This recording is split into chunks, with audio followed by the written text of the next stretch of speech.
alcohol, tobacco, firearms. Death metal.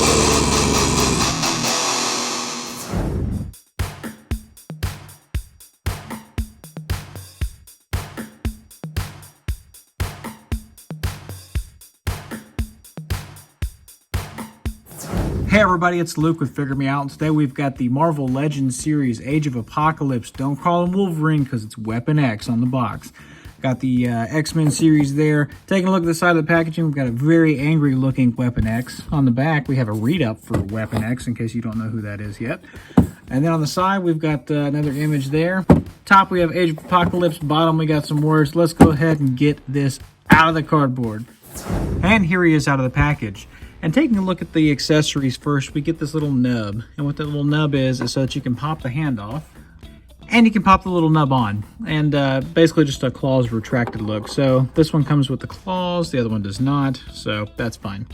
I kind of like the nub look better myself. I think that looks pretty cool. So I'm going to leave it like that for the duration of the review. Because, other than a rotation, there's not really anything to talk about with those claws. Taking a look up close at the figure himself, and that is a face that only a mother could love. Good night. That guy is ugly as sin. But, I mean, it's Wolverine. He's supposed to be kind of gross looking. Looking at the hair and everything, that's pretty, nicely sculpted. It's definitely wild. It's definitely crazy. It's way out to the side. It's very comic book Wolverine, so, it is what it is.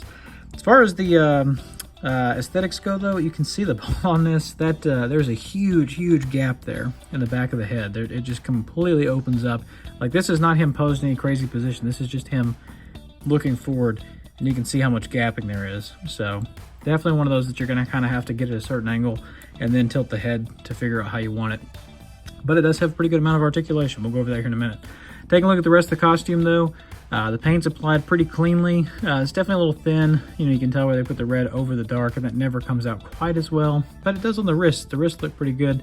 Probably could have used one more coat on the chest there. But again, not terrible. Like it pretty good.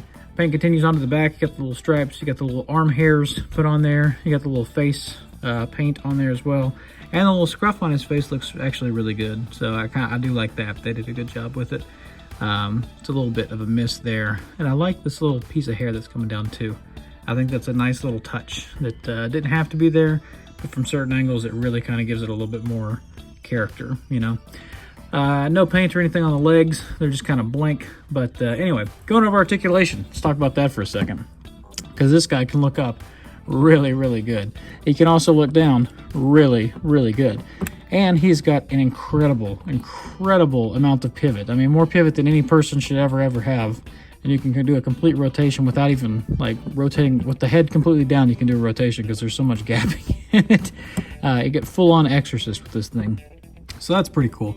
At the shoulders, they go out that far on both sides. It's pretty good. Full rotation. There's a butterfly that is functional. It comes in, it goes back, does a really good job how it's supposed to. We got a bicep swivel. We've got double jointed elbows that come in right at about 90. The other side is about 90 as well, I believe. Maybe a little bit more if you kind of, depending on which one you go first. At the wrists, this wrist is hinged to go up and down. This one, you've got a swivel. You can't really see it because it's got the nub on there.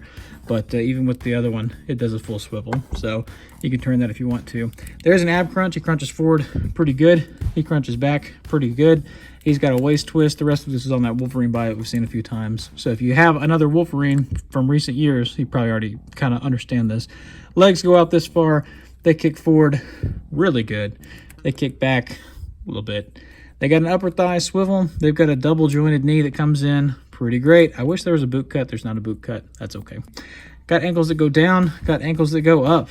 Got ankles that pivot. For a size comparison, here he is next to a few other Wolverines. We've got the Jim Lee Wolverine from the Apocalypse Wave, I think. We've got Old Man Wolverine, or Old Man Logan Wolverine. We've got the brown suit Wolverine, which I think was on the retro cards. And then we've got the X-Force Wolverine. And I can't remember what wave that was from. Maybe let's say a Deadpool wave or something. Doesn't matter. The one thing that I wish they had done on this figure, and I didn't realize it until I was looking at these side by side, the X-Force Wolverine has a different claw style. So he's got the traditional claw style that you can remove if you wiggle and, do all that. It's got the very thin claws. I'm not a huge fan of those. I like these X-Force claws just infinitely more because they stay straight, they stay curved, like they just look great. Whereas these ones, they're already kind of, you can see they're already kind of wonky. It's a better claw design. I don't know why they wouldn't do that. It's thicker, it holds up better, and I think it looks better too aesthetically. This is more pleasing than this is to, I don't know. I guess it doesn't really matter much, but I just want to point that out, that he does have the old style claws like the rest of these figures. These ones use that, this uses that. They all pretty much use that, except for the X-Force one for some reason uses different ones.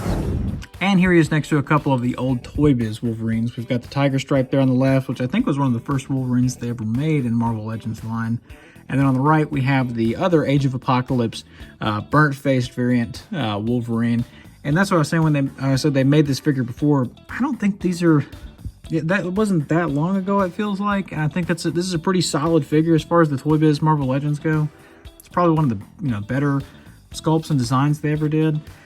He's fairly cheap on eBay. I don't know if anybody was really like just dying for a new Wolverine from Age of Apocalypse.